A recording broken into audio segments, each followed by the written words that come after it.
happy that you're here. I hope you're ready because I am going to hammer you with tariff questions. Yeah. We have got to get to the bottom of Trump's trade war. Let's you do and me.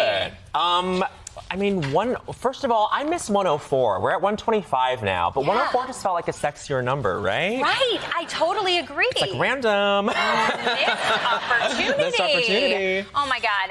I am such a huge fan of yours. Likewise, Desi. But okay, I ran into you. I think it was it doesn't matter, some awards thing, but like. I'm sure it was very fancy and very elite. It was very fancy, very elite, but I like, whatever. I have tunnel vision at those things. I don't look in the periph because I'm like, I don't know who I'm gonna and get into the crossfire with. Yes. But like I turned to you and it felt like there was a star shower behind you. I was like, Desi Lydic is right there, and God, I love her. Oh, you're so sweet. I travel with a ring light. Yes. And I have an And intern. you're backlit? Yes, I'm always backlit. That never works. I hire an intern to follow me around, so it makes you think it's a moment. Yes. No, I felt the same way. I was like, I need to corner you and make sure that you come on the show to see us, and then I can snag you. Yes. That's what. Snagged. And right. and we did it. We did it. I love all of the characters that you play on SNL. You've played George Santos. Yes. Oh, there he is. Yes. Yeah. The very handsome George Santos. Thank you. JD Vance. There There he is. And my favorite, the prima donna iceberg. That's my favorite of all time. It feels like you choose these highly unlikable, unsavory characters and just somehow find the humor and make them engaging. I really love just this thing in our culture of like people who are in media who like hate it too much. But they chose to like be in front of the camera. They chose to be on display, and yet they're like, "Don't look at me, don't look at me." But it's like, you opted into. There's some buy-in on some level.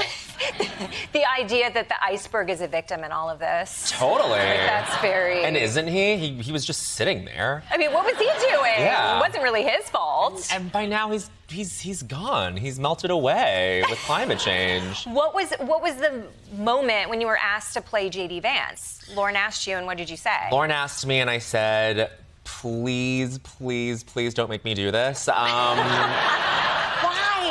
I really find him challenging. First of all, God's honest truth, I really do my best with him, but every time I have to play him, I go to Lauren and I say, you can do a buyback. You don't have to stick with me. You can please reach out to Zach Galifianakis. Please reach out to Taron Killam. But no, that's my charge. So how did you find your way through him? Was it a challenge? It was. Oh my gosh, you really are grilling me. We'll get to the tariff. I love it. No, you know what? I worked with. You guys are gonna roll your eyes. I worked with like an accent coach. We had to find the middle between like Appalachian but Ohio. Like we really had to like find the right. This. Yeah, and like I was like, I don't want to screw this up. Like I have such an uphill battle here. Like I've got my almond eye. I like this, and everyone in America is gonna be like, this Asian guy's playing that guy. Like I was like, I really gotta nail this down, and I'm just telling you guys. I'm doing my best, okay? No.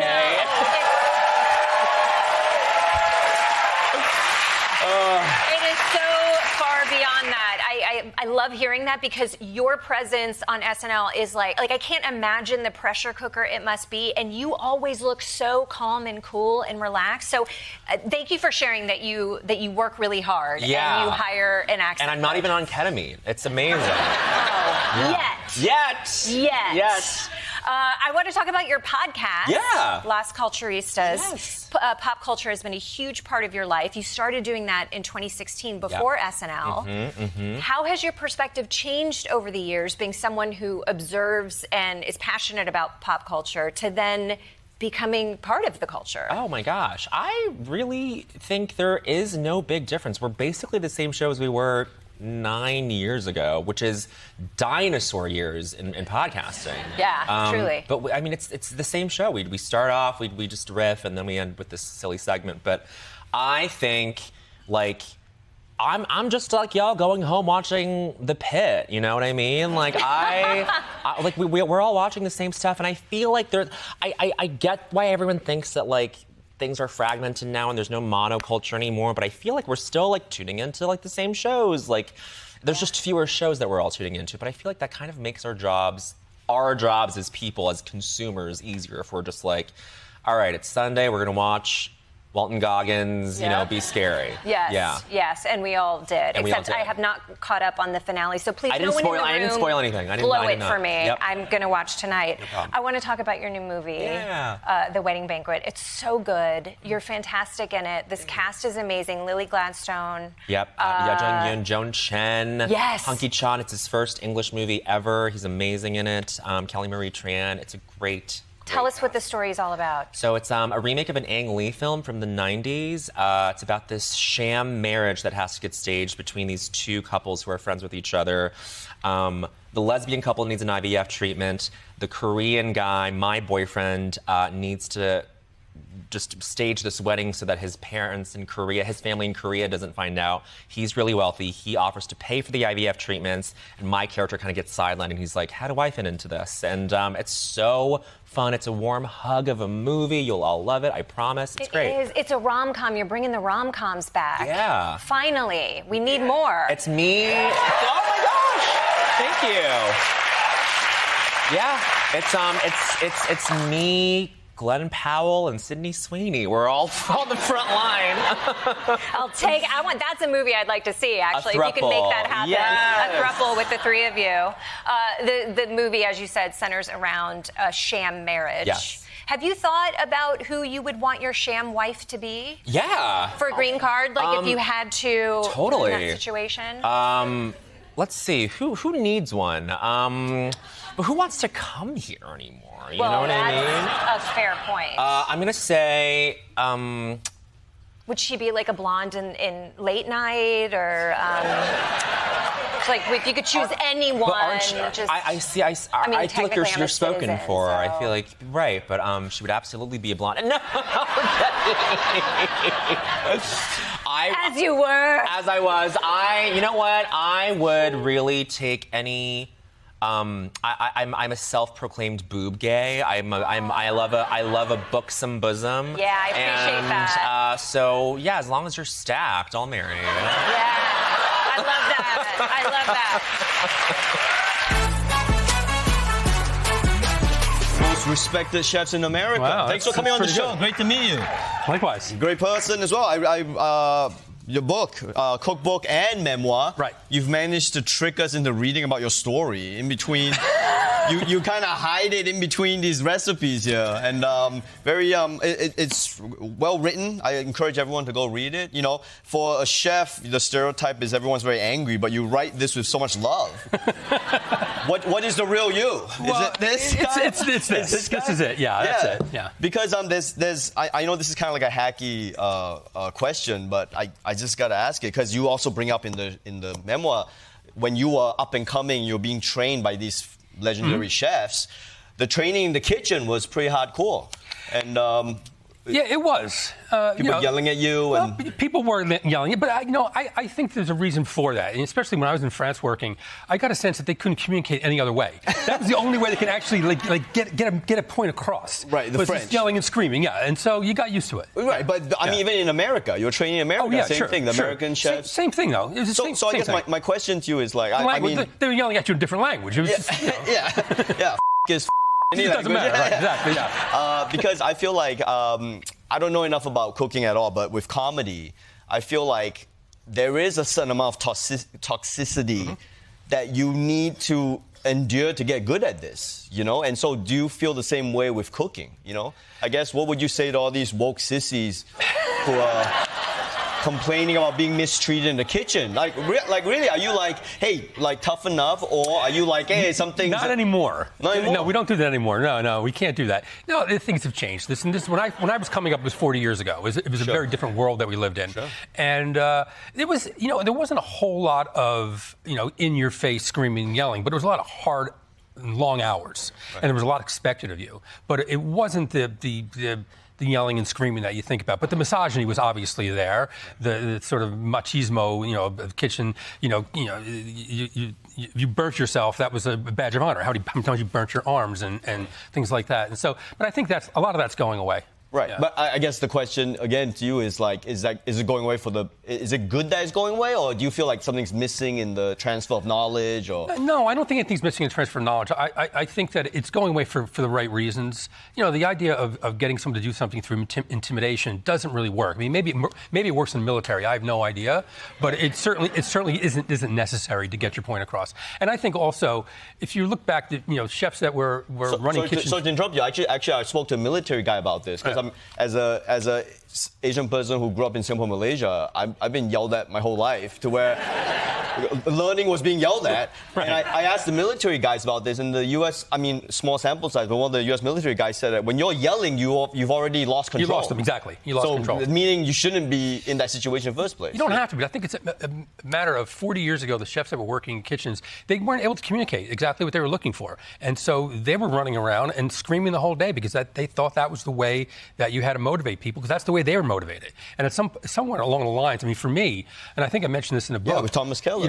Well, that was different. That was Sorry, more. I'm going to interrupt you. You go. Yeah, that was more psychological nonsense that he was playing. He played a lot of games. I mean, he's a great chef.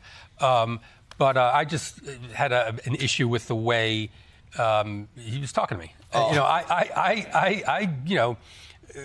I promised myself at a certain point, if I got a restaurant, that I wasn't going to sort of, the things that the way I was treated, I was going to break that. I was going to do something different. And did I lose my temper at times? Absolutely. But nowadays you kind of walk away. Before you lose your temper, you walk away.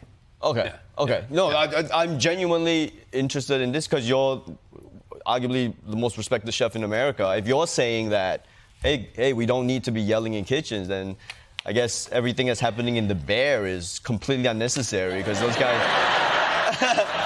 Yo, what's going on? What are you guys doing? I don't know, but I don't know if you saw the third season. There wasn't a whole lot of yelling in the third season, and it wasn't that good. Right? Oh, okay. Well, I mean, that's something I can't speak to, but you speak to the kitchen stuff. I think there's a lot of people who think that the third season was a little slow. Okay, well, I'm not gonna. Slower. I love and the critics watch say the this. Bear. Not me. It's the critics that say Sure, this. Well, it's not me. Okay. The TV I'm critics, still available for guest appearances on the Bear. They're going to take my cookbook. I have a cookbook on the shelf there. They're going to take it off now. No, they won't. Season 4, my book's No, gone. you see, you don't yell at it anymore. You just say that they suck quietly. Very quietly. That's what you do now. Very quiet. You're not in the Exactly. kitchen going, you suck. You're on the Daily Show going, you suck. Congrats on the success of Hacks. Thank you so much. We laugh. I laugh so hard at the show. That's the goal. So much of this season is about acquiring or attempting to get a late night show. Yes. Did you reach out to people in late night? Did you not have my email and you were nervous? And then you got it, but then you still didn't want a cold email? How did it work? You know, I know you have a lot going on. Yeah. You have a lot of news to read. You have a lot of things to do. So we had a bunch of consultants on the show that had worked in late night. Yeah. So Okay. we had a peek behind the curtain from our writers. Because it is, I mean, I feel like you're writing about the comedy industry and it's singing to me. Oh. But then I'm going, is the rest of the country also understanding and laughing at all this? But it feels like you've really done that. That's good. How have you created a show about show business that my friends in Michigan like also? Wow. And they're idiots. I love them. No. I think because it's a show about people who have been kind of cast aside by the industry, Yeah. I think it's really relatable because you know what it's like, or a lot of people know what it's like to be on the outside of something and want to break into it. Yeah. And this woman, Deborah Vance, played brilliantly by Jean Smart, is this Vegas stand-up and kind of had to carve out her own path outside of show business. So I think because of that, people who want to do creative work or people who want to do something and have a craving for something really understand that want. Her drive, her ambition, yet her selfishness. Yeah. That's one thing I also got to ask you about. Does one have to be selfish to be successful? I'm asking myself that question. But it comes up in Hacks. Oh, yeah, it's a major theme. I hope not, because I'm an angel. So I hope you don't have to be. But, I think you have to be selfish to a certain degree in that if you are somebody like the characters in the show, you have to really be married to your work. It's like really all about devoting yourself 150%. So in that way, I think, you kind of do sacrifice things in your life. Was it important for you to create a show where where women from different generations are interacting? Because that's one thing that when I was looking at Hacks and not just laughing with it, and I was like, holy shit, these are just two totally different age groups interacting, which is pretty rare on TV. Yeah, I mean, that was the thing for us, is we had never seen a show, I mean, other than maybe Mother-Daughter or something, where there were two people that were so different that became friends. Yeah. So that was really one of the most interesting parts of the dynamic. Yeah. Also, it let us explore different ideas from their frame of reference, which would be so different. Yeah. And so we can do that over and over again in a way that hopefully is, sensitive to both of their points of view. Nobody's ever 100% right. Yeah. You know. Well, that is what's fun. Is as soon as I'm liking Deborah, she breaks my heart, and then So you've done that very well. Thank you. Hacks. That term in stand-up comedy, it's an insult. It is. It means you are telling old jokes. You're not being creative. Right. How do you know? Exactly. Honestly. Edit that. I know because I'm fearful of it. Yeah. You're the worst thing you can be called is a thief. Oh. The second worst thing you can be called is a hack. Yes. So how did this term in the title happen? And sometimes I wonder if it's accurate for the show. Am I right to question that? No. Okay. Well, that's why you're here. I'm here to ask you that. No, I mean, it is interesting because we kind of called it that in the beginning, and it was sort of like a temporary title. Okay. But it is like this thing of, and you see people on late night actually. A lot of times, comedians I find, or I think we can all agree, sometimes go on late night and they still kill, and they're so funny because they're in touch with what's going on in culture. And then there are some people that age out, and some people that you are on, and you're like, why is this person still doing it? Or why are they still telling the same jokes? So in the beginning of the show, this young writer interviews for this job with this older stand-up and says, I would never want to work for a hack. Right. But what she learns in the course of the show is that a hack is somebody who does the same thing over and over again. Yeah. But our character learns and grows because of her relationship with this younger person, and vice versa. I mean, the younger person is an entitled Gen Z person that learns the value of hard work and gets up earlier. There's a lot of things that she gets back from Deborah. You co-created. Mm-hmm. There's a lot of, you write on it. Yeah. You've directed, right? Yep. And you're in it. Yeah. That's a shitload of stuff. Too much. Too much stuff. Too much, yeah. Wearing all the hats. How do you compartmentalize? Is it too many things? They all kind of go hand in hand for me. I mean, being able to perform is the most fun, but also having written it, it gives it a little bit more of a freedom and an effortlessness when I am performing. Yeah. Directing is something that, I think when we write visually and we think about the way that the show looks and how it's composed. And so that is also something that feels like it's just integral to the work, but it is the hardest part. Directing is hard. Directing is really hard. Yeah. Because you have to think about time, and there's a whole crew of people that are making this thing happen, and you're deciding if you can move on or you get another take. It's just like that stuff is much less fun than saying lines. I mean, you're also dealing with talent, but in yourself, you're dealing with yourself. Yeah, and that's the hardest. You ever think about that? Yeah. Like this guy Paul is such an asshole to the director. Absolutely. Right. And that director's. I am the most demanding of the director, and I'm the hardest on the actor Paul. Right. Yeah. Sure, exactly. There's a line in episode 1, season 3, where you're at the JFL Just for Laughs festival, which rest in peace. Rest in peace is now bankrupt. Yeah. But there's young people at the bar, and one of them's looking around, and he says, "God, it feels so 80s in here." Yeah. And I laughed out loud. Who wrote that, and what does that line I have to tell you that was improvised by that actor. Are you serious? Yes, I give credit where credit is due. Wow. Yeah. Well, yeah. Shit. Thank So you. now he's a co-writer. Now he's a co-writer. Yeah. Jordan improvised that. Okay. And that's the thing. We try because myself, my wife Lucia Agnello, and Jen Statsky, who created the show, we all come from improv and sketch comedy. And so when somebody brings something to the role that makes it better, we're like, great. Let's use it. So we're constantly adapting on set. I feel like you and your co-star in the scene that showed are improvising a fair amount. Is that accurate, or does it just feel so natural? Yes, but in the scene that you just saw, that was completely scripted. It was. That was very, very scripted because there were so many. That woman who was taping us had to there was a lot of moving parts to that scene, but we do improvise a fair amount. That's great. Megan. That I told you backstage, but that episode really resonated with me because as a comic, it's like get to JFL, get to Just for Laughs, and holy shit, you guys nailed it so well. Thank you. But there's also a little bit of a dig there on this show called On the Contrary that Hannah's character plays. Yep. And it's a man wearing an Uncle Sam hat, and they're talking about how important comedy is, and how it changes society. Oh, yeah. And I'm watching it, and I'm looking around here, and I'm seeing the red, white, and the blue. Yeah. And then I was thinking, one of the things I like about Deborah's comedy is that it isn't always important. It isn't always changing the world. And I want to know what your thoughts are on, is comedy important? Is it meant to be? Does it need to be? Can we just do a joke where we do fart noises in our armpits sometimes? My favorite joke. My favorite joke. I think comedy is important even if it's not satire and it's not political comedy. I think it's important because I don't know, that thing of like getting together with people and laughing, it does bring people closer together. I know that sounds so woo-woo, but it's true. I mean, don't you guys feel connected? Yeah. Don't you guys feel like... Yeah, it was fun. Was the Daily Show in there when you were thinking about that? There's DNA in the Daily... there's absolutely Daily Show references in there. Speaking of the Daily Show, tell us quickly, you have a little bit of experience in this building. Well, I met Ilana Glazer from Broad City, who I worked with on Broad City, on the street because we both auditioned to be on-camera interns on the Daily Show. Right. And neither of us got it.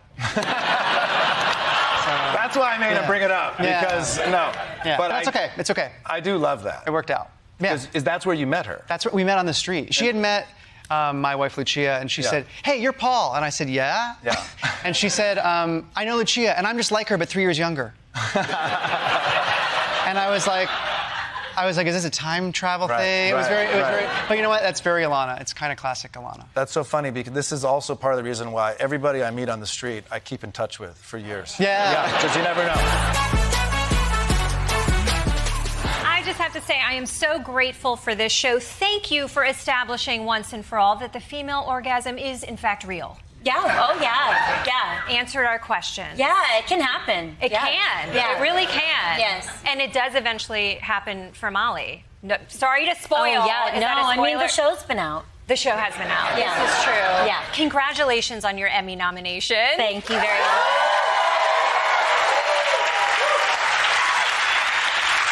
It is so well deserved. The show is fantastic. You should be so proud of it. It's such a beautiful show. It's based on a true story. Yeah. It started as a podcast. For those who haven't seen it, describe what Dying for Sex is about. Sure. Okay, fine. Yes, I will. What if I was like, no, I don't want to? You're like, no thanks. I don't think. Yes, Dying for Sex is based off a podcast that these two real-life best friends, Nikki and Molly, made while Molly was dying of breast cancer. She was diagnosed with stage 4 breast cancer.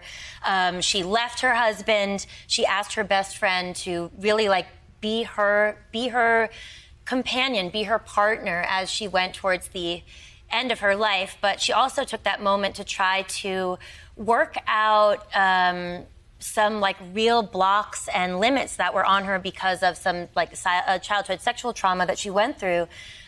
She really had some huge intimacy issues. She had never had an orgasm with another person. And while that sounds sort of simple, the objective is to do it that.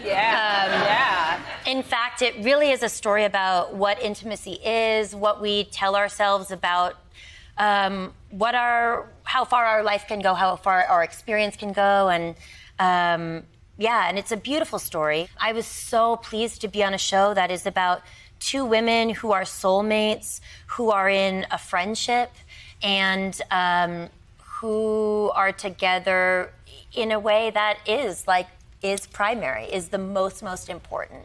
It's such an interesting look at caretaking, too, from such an honest perspective, because Nikki is a person on the surface who, kind of doesn't seem to have her stuff together. Nothing is perfectly in place. She can never find anything in her bag. So she's not necessarily the first person you would think of as taking on this duty. But the way that she shows up for her friend, she knows when she needs to laugh. She knows what her needs are, and she listens to her. I think it's so inspiring for caretakers out there in the world to see, because a lot of people are going through this right now, and it's really a beautiful way that your character goes on that journey. I'm glad you think so. Yeah, I mean, I guess like in becoming a parent, and I have a 4.5-year-old, like if you are to think that you must be perfect in order to be the central caregiver, then nobody's going to get anything in this world, because obviously we're all trying our best just to like keep it together. I know I am, and that doesn't make me less able to like watch my daughter as she grows and changes. And I brought some of that in with me because Molly changes as she's trying to open herself up and sort of like meet this sexual and personal goal, this liberation. But Nikki, my character, changes as well. And the experience is something for both of them. It's not that Nikki is like a crutch or a prop. And part of caregiving is that flexibility to understand that like the situation is generally serious, but so is the situation of being alive. Like we only get this one, you know, whether you're at the start of your life or your end. And that there's plenty of room for variety, and that is part of the care that Nikki gives Molly. And I think she does, you know, eventually get pretty good at the boring stuff. The thing, it's interesting that you say the thing about wanting to live differently. My feeling coming out of the show, and it's easy to feel resistant in watching some of this because it bravely confronts death and grief and loss and trauma, really hard topics. But I came out of it feeling less afraid of death and looking at death in a different way, like a transition to celebrate. Did this show change the way that you view death, caretaking, grief? Yeah, completely. I think one thing is that Molly's character, the sexual abuse she went through as a kid really stopped a big part of her. And that in itself is sort of a death. But she and Nikki are powerful enough in their friendship and their love to like truly create like to resuscitate something, to help her live again. And I exited the show being like, oh, right, I want to make sure that every moment of my life is as alive as possible, that there are, you know, very few dead ends, and that every experience that I have, even if it was hard or like totally bad, can be repurposed as a resource eventually for, you know, just like how to be more alive, how to make progress. And I also stole a lot of the sweatpants that my character wears. As you should, that wardrobe. They were really good. They were like the good ones. Yeah. And I was like, do you think we have reshoots or what's like happening with these? Because they were good. In the spirit of Molly and dying for sex, do you have anything on your bucket list or your list? I don't know how to make a croissant. Oh. Well, you know how to pronounce it. Yeah, big time. Honestly, yeah. Merci beaucoup on that. Yeah, I would like to learn how to do that. And I've never been to Japan. Oh. Yeah. And I've always wanted to switch to the Diva Cup, but I've been doing tampons for a long time. Let me tell you, I am with you on this. Yeah. I am with you on this. It is a brave expedition, let me tell you. I mean, if I die with a tampon up there, what a waste. Oh, God. What a story to tell, though. Here's to the Diva Cup. Hey. Here's to the Diva Cup. Streaming now on Hulu. Jenny Slate!